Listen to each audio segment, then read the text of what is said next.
Let's say we have a curve 2x cubed plus y cubed minus 5xy equals 0. The point 1, 2 is on the curve.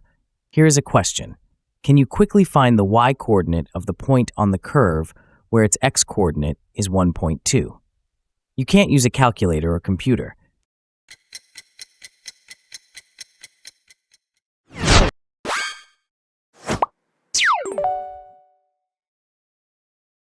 If we substitute 1.2 for x, we get a nonlinear equation in y, specifically a cubic polynomial equals 0.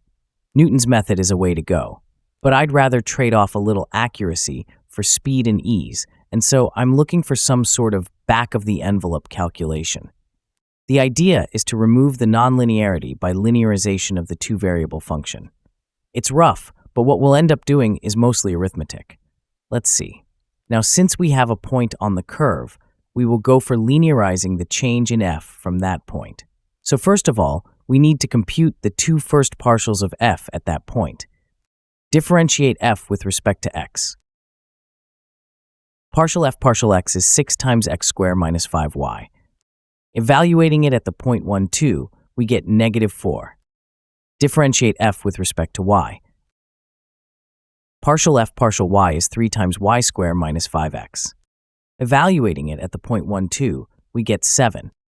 Okay, so next, let's find the change in f. Now, since both the known and unknown points are on the curve, the function value f must be 0 over there. So the change in f is also 0. Okay, here's the linearization of the change in f from the point 1, 2 to the unknown point, 1.2, and y sub 1. Plugging in the values for all 5 pieces, we get a simple equation in y sub 1 to solve. 7 times y sub 1 is approximately 14.8, and so y sub 1 is roughly 2.1143. Try solve that cubic equation for y using Newton's method or an equation solver. You should get 2.08 something. So our back-of-the-envelope calculation is not bad. All right, problem solved. I hope you enjoy the video, and I'll see you in the next one.